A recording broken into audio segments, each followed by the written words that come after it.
Yo, what's going on, guys? It's your boy. Welcome back to another video. Today, we're going to be talking about the new T West A24 horror film out in theaters right now. Let's talk about it. Modern movie review.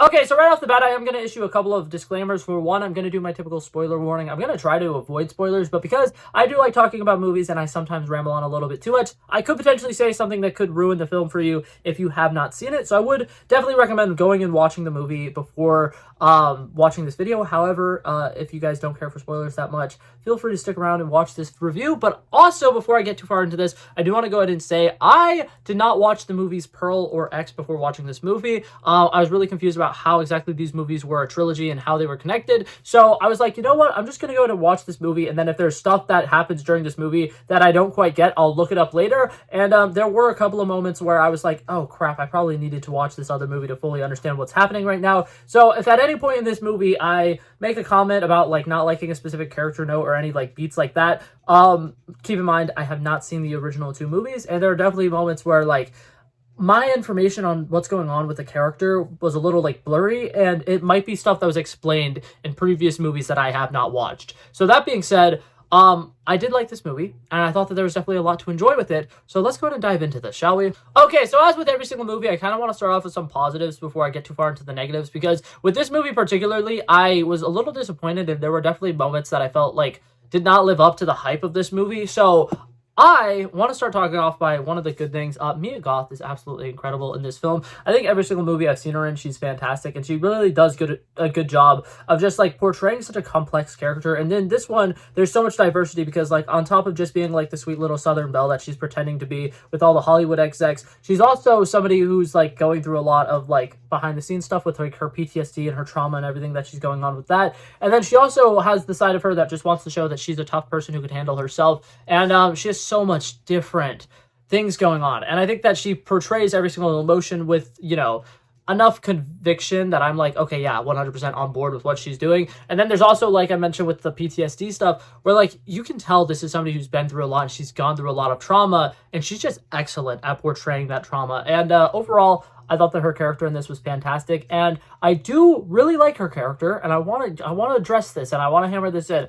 I think that the actress is doing fantastic, and I think that a lot of the stuff they're doing with her character works really well, especially with the first two acts. But this movie is called MaXXXine, and you can tell that they focus 100% fully on MaXXXine, and there are moments in this film where I really, really wish we had time with other characters to fully understand what's going on with specific things. They're building up, oh, there's a Night Stalker. There's this person who's going around killing a bunch of people. Oh, there's, you know, a lot of dangerous things are happening in the city, and they're recommending that everybody locks their doors and doesn't go out at nights. And they're kind of like trying to get curfews and everything going. And it's like, this stuff is really interesting and captivating, but we're only hearing it on radios in the background of the scenes, and we're only seeing it on TVs that she walks by when she walks by like a little TV store, and we're not actually getting a chance to fully dive into the story of what's going on with the Night Stalker, what's going on with the killers in the background. A lot of people keep dying who are really close to MaXXXine, and we don't even get to really witness a lot of the death sequences. We don't get to see them being lured into some like little trap house so they could be slaughtered. We're not getting to see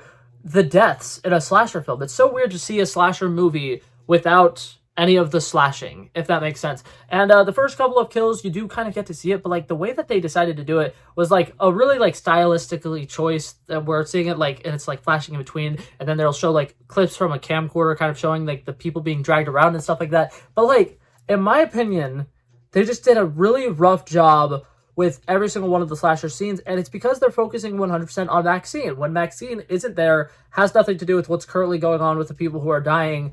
And it just kind of takes away from those moments. They should be really scary notes. They should be making us feel like kind of like a lot of tension and a lot of horror and like, oh my God, what's going to happen to these poor characters? And instead, they're just immediately dead. And another thing that's really sad about it is some of these characters, they are played by really talented actors and actresses who you like see them show up and you're like, oh my God, I'm really excited they're going to be in this movie. And then they're in it for about like 2 minutes and then they're immediately dead. And it's like, that sucks. Like there's so much potential to be had with some of these characters, and like they don't do a good job of introducing Mia Goth's friends and like the relationships that they have with each other. So a lot of these times where some of these characters are dying, they're just underdeveloped, like practically should be no named characters.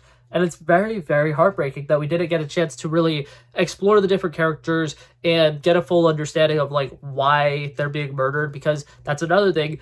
the way that this movie ends, it still never really clears up the whole like Night Stalker thing. What's going on with the Night Stalker? Who is the actual Night Stalker? These other people who are being murdered, are they actually connected to the Night Stalker? Does that have anything to do with these murders that are happening in LA?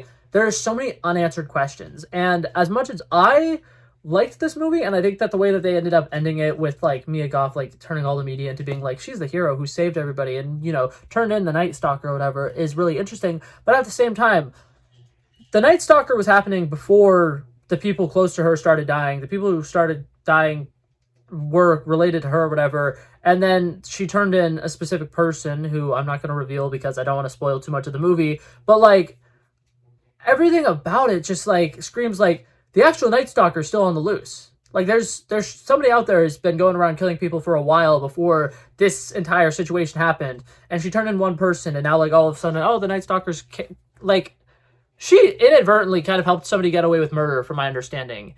And that's fine, because, like, that's not what she cares about. She just wanted to be famous, and now she's finally famous, and it's for really fucked up reasons. But, like, it's crazy, a lot of the stuff that they just kind of, like, brush over in this movie. And maybe it's just because I'm way overthinking a lot of this stuff, and I care too much about some of those minor details that they were probably hoping that, like, the people watching would just kind of, like, gloss over. But I did not gloss over it. I'm so confused what happened. But that being said, overall, I liked this movie. Like, right? I think that a lot of the actors and actresses who show up in here are great. Lily Collins is not in the movie for very long, but like when she shows up and she's like a fun little young actress or whatever, she's great. And she just brings like such a fun, positive energy. And I love the little like moment where she's trying to give Mia Goth's character like advice. And she's just like telling her a bunch of stuff that Mia Goth already knows. And she's already like well aware. And they're just like, you just got to do whatever they tell you to do, and you're just going to want to listen to the director, and like whatever the director does, she's great, she's going to keep you famous, and everything's going to be fantastic. And she's just like such like a fun little cheery character, and I loved her energy and the short amount of screen time we got to see with her. Lily Collins is always one of my favorite actresses, so seeing her show up was great. Halsey, somebody who was in this movie, was really excited to see her in it. I like the accent and a lot of the character work and stuff that she does. Sadly, we do not get a lot of it, and I will admit, people like Giancarlo Esposito, he's in the movie for maybe about like 5 or 10 minutes or whatever, but he is great. He brings such a fantastic presence. The stuff that he does kind of reminds me of like stuff that you would expect to see in like movies like Once Upon a Time in Hollywood, where they're kind of like trying to show like some different sides of Hollywood. He's great. He's like a fantastic agent, and if you watch the movie, there's like one specific thing he does. I'm not going to get into it, but oh my god, it's awesome, and I love it. Another thing, Kevin Bacon. He absolutely steals the show for me, and a lot of the scenes that he's in, I think he's one of the most interesting parts of the scenes.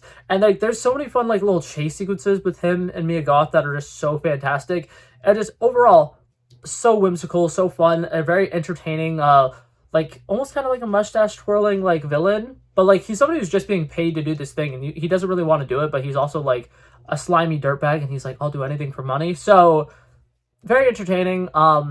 A lot of satisfying things happened with his character at the end of the second act, give or take. And overall, really enjoyed him as a character. And I think that's all of the side characters and people that I wanted to address. Overall, the supporting cast, fantastic. The 2 police officers, not remembering the names of either of them right now, but I'll put their little character posters up on the screen. They also were great in this movie. And I absolutely loved a lot of the stuff they did with them. But it kind of brings me into the third act, which was incredibly underwhelming. This is the last thing I'm going to talk about. It's something that disappoints me a lot. But during the third act, Mia Goth figures out where all these killings have been happening, finally decides, you know what, she's going to go face-to-face with her demons or whatever. She's basically facing her demons. That's what's happening here. And she goes to the location or whatever. She, you know, gets all the way up there. She's all alone. She climbs up the, you know, staircase. She walks into the room, and who is it? Her father. Yeah, that's something that's been built up this entire movie. It's for a lot of people, apparently this was a very obvious thing. I was more or less like, in a slasher horror film, you're supposed to have like a lot of clues as to who the characters are. Usually before the second act ends, there is some clue that would be a dead giveaway to people who are like eyes glued to the screen and can pay attention to things or whatever. The father is barely even mentioned in the movie, and the fact that he shows up and it's him, it's always like okay, well that was a decision. That's another one where like a lot of the people were saying it's obvious. I'm wondering if it's because the other movies. I have no idea. But it was her father, and her father's going around and he's making a short film of his own, and it's about how Hollywood is evil and all of these people are being killed because they worship the devil or whatever. And it's very 80s, and I will admit that they did a great job with that. Everything 80s related was fantastic. The entire set design and scenery and everything with that, fantastic. I think they absolutely nailed the time period piece here, and all that stuff works really well. I love everything that they do on the sound stages in Hollywood. Like, the movie feels great. The cinematography is great. I think a lot of my issues come with like the writing, because the stuff that I have a problem with the third act is the villain being somebody who comes so out of nowhere and has done almost nothing the entire film. And now all of a sudden, he's like putting his hands on her and he's like, tying her up and being like, this is going to be your story and everything's going to be great. We're going to do an exorcism with you and we're going to like suck the devil out of you. And there is no devil in her. And eventually the police officers come and kind of like break up the scene. There's like this really interesting shootout. And then they chase her father up to the Hollywood side. And then there's just like a bunch of like incoherent gunshots, and Mia Goth's character, we're fully focusing on her for this entire time. And we just see one character dies, and then another character shortly later dies, but she's so excited because, oh my God, I got him. And then we go over and yeah, her dad is shot and he's bleeding out and about to die. And I'm like, why is it for the entire like last like 5 minutes, the big like climactic event that we've been building up to this entire movie, they cut away from it? Like, they literally, like, we were focusing on the least interesting part of what's going on for the last, like, 20 minutes of the movie. And that, to me, kind of killed it. Because I was like, there's interesting death sequences and stuff happening. There's stuff that could actually be, like, scary in this horror movie. And instead, they're cutting away from it. Like, what are they doing? I don't know. That stuff drove me insane. I was a little upset by that, and overall, I think that it just made me leave this movie with a bad taste in my mouth. For the most part, I really enjoyed the first 2 acts, and I thought that the first 2 acts were great. It's always hard to rank a movie and review a movie when the thing that's on your mind is going to be how the movie ends, and it did end pretty lackluster. So overall, I enjoyed the movie. I think that a lot of the actors and actresses had fun in it. T. West did a really good job directing this and making it very stylistically different from a lot of the other projects in this franchise, because even though I haven't seen X or Pearl, I've seen lots of bits and pieces or whatever, and you can tell this is a very different style, and I liked it. I really enjoyed the style for this movie. So that being said, I'm going to give this movie a solid 74 out of 100. I don't think it's that bad. I definitely think that on a rewatch, I probably would enjoy it a little bit more. There's just, when you're going into a movie and you're expecting to see so many of these actors and actresses that you really love, and they show up for 4 scenes and then their death scenes are off screen, it's a little upsetting. But that being said, it's not necessarily at the fault of the movie itself. I'd say that's probably like a writing or behind the scenes thing. But yeah, that being said, that was it for this video, guys. Thank you guys so much for coming by and checking it out. I love and appreciate you guys so much for watching. And if you liked it, feel free to like and subscribe. And I'll hopefully see you guys in the next one. Peace out. Bow, bow, bow. Back at it again, but that's a relevant flow. So smooth, they calling me Mr. Elegant. Like an elephant, I got a long nose. Like a president, I've got a few hoes. Swift with a stutter, I'm smooth like butter. Don't see it coming when I slip undercover. Like a big dog, but I don't bite. I'm still a big broad, I'd win that fight. Come match you and I knock out your lights.